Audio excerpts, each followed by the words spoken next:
तो dear class 10th के विद्यार्थियों, आप सबका बहुत बहुत स्वागत है बच्चों इस यूट्यूब चैनल स्टडी विद विकास पाठक में।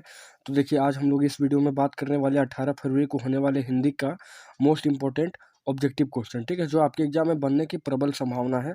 तो हम लोग बिना देरी किए हुए, बिना उल जलूल की बात किए हुए डायरेक्ट हम लोग क्वेश्चन स्टार्ट करेंगे। और इसमें हम लोग 40 सवाल देखने वाले जो ऑब्जेक्टिव है, ठीक है, जो आपके एग्जाम में जो आपके होने वाले 18 फरवरी के एग्जाम के लिए बहुत ही ज़रूरी होगा। तो चलिए देखते हैं, पहला खंड जो होगा वो पैसेज का है। पैसेज को पढ़ते हैं, कौन सा पैसेज दिया हुआ है और उसको ध्यान से निपटाते हैं उसको। देखिए, पहले दिया है स्वावलंबन का अर्थ है अपना अवलंब, ठीक है। स्वावलंब का अर्थ होता है अपना अवलंब, अर्थात आश्रय या सहारा आप बनना, मतलब अपने आप का सहारा खुद बनना, किसी दूसरे पर बोझ ना बनकर या निर्भर अर्थात आश्रित न रहकर अपने आप पर निर्भर या आश्रित रहना। संसार में परावलंबी यानी दूसरों पर आश्रित होना हो या निर्भर रहना एक प्रकार का पाप और हीन कर्म है। हीन कर्म है। यह आदमी के बाहरी और भीतरी व्यक्तित्व के एकदम हीन और बौना बना देता है। बना कर रख बना बना बौना बना कर रख देने पड़ता है। उनके इशारों पर नाचने की बाध्यता और विवशता रहा करती है। उनकी अपनी इच्छा होने पर भी उसका कोई मूल्य और महत्व नहीं रहता। जो आत्मनिर्भर व्यक्ति ही सही अर्थों में जान पाता है कि दुख पीड़ा क्या होती है और मान सम्मान किसे कहते हैं। व्यक्तिहीन जीवन वास्तव में निरीह पशु और कीड़े मकोड़े से अधिक महत्व नहीं समझाता। तो ठीक है, ये स्वावलंबन से रिलेटेड एक पैसेज है। आप समझ लीजिए कि 2023 का फाइनल एग्जाम में ये क्वेश्चन आ चुका है एक बार। तो चलिए देखते हैं, हम लोग क्वेश्चन देखेंगे स्वावलंबन का अर्थ क्या होता है, ठीक है। स्वावलंबन का अर्थ क्या होता है, तो पहला क्वेश्चन यहाँ पर है कि स्वावलंबन का अर्थ क्या होता है, ठीक है। स्वावलंबन का अर्थ, तो ऑप्शन है दूसरे पर आश्रित रहना, या अपना सहारा स्वयं बनना, या खुश नहीं रहना, या दुख पीड़ा सहना। इसका सही आंसर हो जाएगा अपना सहारा स्वयं बनना। फिर सेकंड क्वेश्चन है कि परावलंबी लोग कैसे होते हैं। तो परावलंबी लोग जो होते हैं वो दूसरों पर आश्रित होते हैं। ऑप्शन नंबर आपका ए सही होगा। फिर तीसरा क्वेश्चन जो है बोला गया कि परावलंबी परावलंबी किसके अधीन बनकर रहते हैं। तो परावलंबी जो है वो आश्रय देने वालों के अधीन होते हैं। ऑप्शन नंबर आपका एक ही सही हो जाएगा, ए नंबर। उसके बाद आगे है कि दुख पीड़ा और मान सम्मान का महत्व कौन समझ सकता है। दुख पीड़ा मान सम्मान का जो है वो कौन समझ सकता है इसका महत्व, तो वो है आत्मनिर्भर व्यक्ति। ऑप्शन नंबर आपका डी रहेगा सही। फिर आगे काव्यांश दे रखा है, काव्यांश को आपको पढ़ना है और आंसर इसका लगा लेना है, ठीक है। काव्यांश है कि पूर्व चलने के बटोही बाट की पहचान कर ले, मतलब चलने से पहले जो है रास्ता की पहचान कर ले। पुस्तकों में नहीं छापी गई है इसकी कहानी, हाल इसका ज्ञात होता है ना औरों की जुबानी। अनगिनत राही गए उस राह से उनका पता क्या, पर गए कुछ लोग इस पर छोड़ पैरों की निशानी। तो देखिए, पैरों की निशानी से है। अब देखते हैं क्वेश्चन इसका क्या है। तो प्रस्तुत काव्यांश में कवि राह के संबंध में क्या बताना चाहता है। राह के संबंध में बताने चाह रहे हैं तो क्या, तो जीवन की राह। आपका ऑप्शन नंबर एक ही सही होगा, जीवन की राह। फिर आगे बटोही का अर्थ क्या होता है, तो पलीता, बटलोही, या राही, या राह। तो इसका सही आंसर हो जाएगा राही, ठीक है। ऑप्शन नंबर आपका सी हो जाएगा, सही जवाब राही। आगे राही की कहानी कहाँ नहीं छापी गई है, तो देखिए डायरेक्ट लिखा गया था राही की कहानी जो है पुस्तक में नहीं छापी गई थी। ऑप्शन नंबर आपका 7 का हो जाएगा ए, राह पुस्तक। फिर राह पर कितने लोगों के पैरों की निशानी है, तो कुछ लोगों के, राह पर जो है कुछ लोगों के पैरों की निशानी है। अब आगे हम लोग व्याकरण खंड में पहुंच चुके हैं। व्याकरण खंड में देखते हैं क्या क्वेश्चन है। तो बोला गया प्रेरणार्थक क्रिया हमेशा क्या होती है। तो प्रेरणार्थक क्रिया हमेशा जो होती है वो सकर्मक होगी, ठीक है। प्रेरणार्थक क्रिया जो है वो हमेशा सकर्मक क्रिया होती है। नेक्स्ट, किस वाक्य में द्विकर्मक क्रिया का प्रयोग नहीं हुआ है। द्विकर्मक क्रिया का, ठीक है, कौन सा मतलब वाक्य है इसमें द्विकर्मक क्रिया का प्रयोग नहीं हुआ है। तो पहला ऑप्शन ही जो हो जाएगा, माँ बच्चे को पानी पिलाती है, यही ऑप्शन आपका सही होगा। अदरवाइज आप देखिए, माँ बच्चे को आम और केले खिलाती है, दो क्रिया है यहाँ पर। माँ और बच्चे आम खाते हैं, दोनों मिलकर आम खा रहा है। फिर है माँ बच्चे को आम खरीद कर खिलाती है, मतलब आम भी खिला रही है लेकिन खरीद कर। तो इस सब में सब दो क्रिया है, ठीक है। खरीद कर आम खिलाना दो क्रिया है, लेकिन आप पहला देखिए माँ बच्चे को पानी पिलाती है। आगे 11वां नंबर है कि निम्नलिखित में कौन अकर्मक क्रिया किस वाक्य में है। तो गाय घास खाती है, या रानी गाना गाती है, या बच्चा रोता है, या राजू पत्र लिखता है। तो 11 का हो जाएगा बच्चा रोता है, क्योंकि यहाँ पर क्या और किसको क्वेश्चन करने से कोई आंसर नहीं निकलेगा इसका, इसलिए क्या हो जाएगा, ये अकर्मक क्रिया हो जाएगा। अदरवाइज अभी तक अगर आप लोग क्रिया वाला वीडियो नहीं देखे हैं अकर्मक और सकर्मक, तो प्लेलिस्ट बना हुआ है व्याकरण का, वहाँ आप देख सकते हैं, ठीक है। बाकी व्याकरण का जितना भी टॉपिक है सबका आपको कल या परसों तक आपको सारा वीडियो यहाँ पर अपलोडेड मिल जाएगा। फिर आपका 12वां नंबर सवाल है कि उषा पतंग उड़ाती है, इस वाक्य में क्रियापद क्या है।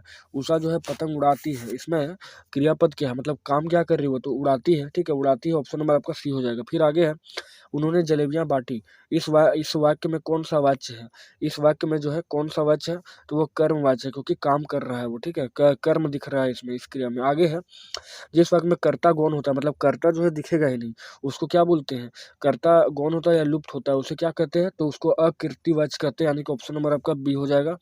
फिर आगे है अब आप कुर्सी पर बैठिए, यह किस वाक्य का उदाहरण है।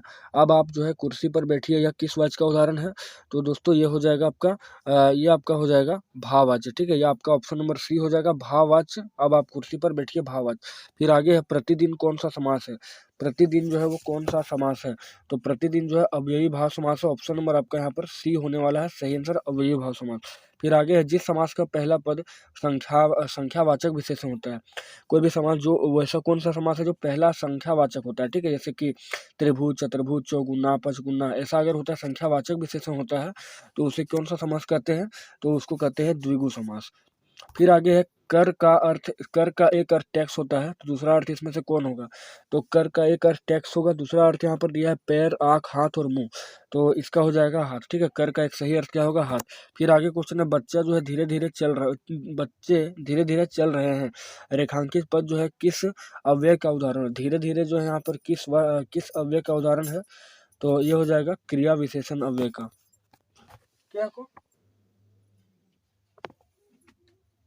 फिर यहाँ पे 20वां क्वेश्चन है खाली स्थान दे दिया, चुप हो जाओ, उचित अव्यय से रिक्त स्थान को भरना है यहाँ पर, तो क्या हो जाएगा यहाँ पे कि वाह चुप हो जाओ, या तुम चुप हो जाओ, या अब चुप हो जाओ, या कल चुप हो जाओ, तो आपका हो जाएगा अब चुप हो जाओ। फिर आगे जो परिश्रम करेगा वह अवश्य सफल होगा, जो परिश्रम करेगा, जो लगा हुआ है, ठीक है, इसलिए आपका मिश्र वाक्य होगा, जो परिश्रम करेगा वह अवश्य सफल होगा, तो आपका क्या हो जाएगा यहाँ पर मिश्र वाक्य हो जाएगा। फिर आगे हम लोग अब देखेंगे, अब देखिए पठित गद्यांश दे दिया है, ठीक है, पठित गद्यांश जो दिया है देखते हैं, तो बोला गया बाल गोविंद भगत की संगीत साधना का चरम उत्कर्ष उस दिन देखा गया जिस दिन उसका बेटा मर गया, इकलौता बेटा था वह, कुछ सुस्त और बोदा था, किंतु इसी कारण बाल गोविंद भगत उसे और भी मानते थे, मतलब वो थोड़ा सुस्त और बोदा जैसा था, इसलिए उसे बाल गोविंद भगत जो है थोड़ा और मानते थे। चलिए अब क्वेश्चन देखते हैं, जिस दिन बाल गोविंद भगत का बेटा मरा उस दिन उसकी संगीत साधना का चरम उत्कर्ष देखा गया, कैसा उत्कर्ष देखा गया सो पूछा गया, तो कैसा उत्कर्ष देखा गया था, तो हो जाएगा आपका चरम उत्कर्ष, ऑप्शन नंबर सी। फिर आगे है कि बाल गोविंद भट्ट का बेटा कैसा था, सुस्त, बोधा, सरल, या सुस्त और बोधा एक साथ, तो सुस्त और बोधा था, ऑप्शन नंबर आपका डी हो जाएगा। अब आगे है कि मैं नहीं जानता इस सन्यासी ने कभी सोचा था या नहीं उसकी मृत्यु पर कोई रोग है, लेकिन उस क्षण रोने वालों की कमी नहीं थी, इस तरह वह हमारे बीच से चला गया, जो हम में से सबसे अधिक छायादार, फल फूल गंध से भरा और सबसे अलग, सबका होकर सबकी सबसे ऊंचाई पर मानवीय करुणा की दिव्य चमक से लहलहाता खड़ा था, ठीक है, तो ये क्वेश्चन है मानवीय करुणा की दिव्य चमक से। तो 24 नंबर हम लोग पहुंच चुके हैं, 24 नंबर क्वेश्चन देखेंगे। बोला गया है कि नम आँखों को गिनना स्याही फैलाना, नम आँखों को गिनना स्याही फैलाना है, इस कथन का आशय क्या है, इस कथन का आशय जो है क्या है, तो रोने वालों के स्याह चेहरे या रोने वालों की संख्या का अनुमान, हाँ ठीक है, ऑप्शन नंबर आपका बी हो जाएगा, रोने वालों की संख्या का अनुमान नहीं हो पाना।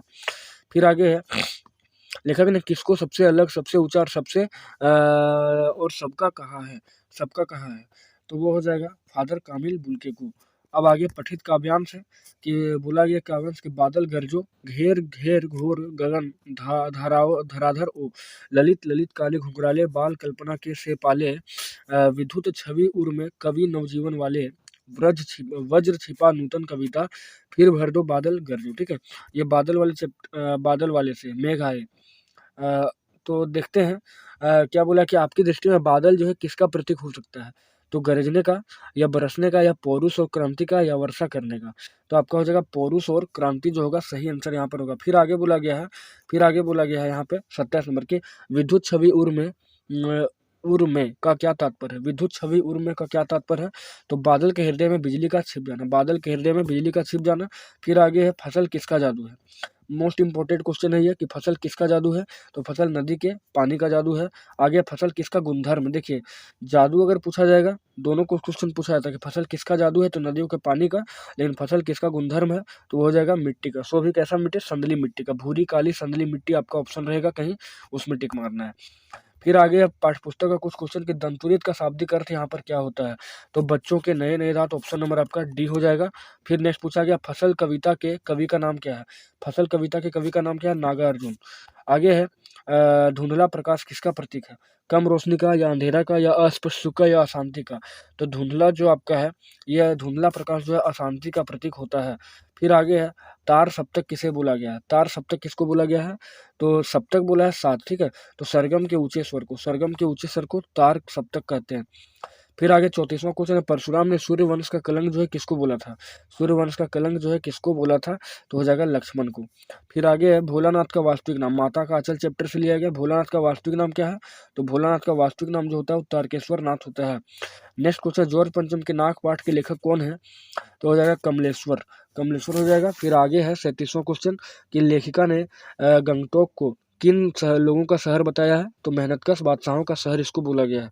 नेक्स्ट है नेताजी की मूर्ति में बार बार क्या बदल दिया जाता था, तो चश्मा, ठीक है। फिर आगे है फिर आगे बोला गया है, फिर आगे बोला गया है यहाँ पे कि लेखक की दृष्टि में खीरा लेखक की दृष्टि में खीरा जो है वो किस वर्ग का प्रतीक था, किस वर्ग का प्रतीक था यहाँ पे खीरा जो है, तो मामूली लोगों के वर्ग का या सामंती वर्ग का या उच्च वर्ग का या मध्य वर्ग का, तो ये हो जाएगा मामूली लोगों के वर्ग का, ठीक है। ये जो आपका था खीरा जो है। फिर आगे मन्नू भंडारी का बचपन जो है कहाँ बीता, देखिए ऑप्शन आपको 2 ही ठो मिलेगा यहाँ पे, ऑप्शन आपका 2 ही ठो है, कलकत्ता और जयपुर दे दिया, मिसप्रिंट था थोड़ा सा, लेकिन मन्नू भंडारी का बचपन जो था वो अजमेर से बीता था, अजमेर। और कमेंट करके आप लोग बताएं कि अजमेर जो है किस राज्य में है, ठीक है। तो इस प्रकार हम लोग देख लिए कुछ इंपॉर्टेंट क्वेश्चन जो आपके आने वाले एग्जाम 18 फरवरी के लिए इंपॉर्टेंट होगा, ठीक है। और आशा करते हैं वीडियो आपको अच्छा लगा होगा। इसी प्रकार अच्छे अच्छे वीडियो पाने के लिए हमारे चैनल को जरूर सब्सक्राइब करें। और अभी आपको हिंदी का बहुत से वीडियो मिलना बाकी है, जिसमें आपका व्याकरण खंड होगा, फिर आपका विज्ञापन लेखन होगा, पत्र लेखन होगा, उसके बाद आपका जो निबंध है वो होगा, पैसेज भी बताएंगे हम। उसके बाद आपका जो है जितना भी कम से कम आप समझ लीजिए कि 5 से 6 आपको सब्जेक्टिव वीडियो मिलने वाला है, मोस्ट अवेटेड वीडियो। और पक्का मेरा फुल गारंटी है दोस्तों कि यहाँ से आपका सवाल जो है बाहर नहीं जाएगा सब्जेक्टिव में, ठीक है। क्योंकि बहुत एनालिसिस के बाद आपको कुछ चुनिंदा सवाल हम लेकर आएंगे 5 से 6 वीडियो में, ठीक है। तो चलिए मिलते हैं नेक्स्ट वीडियो में।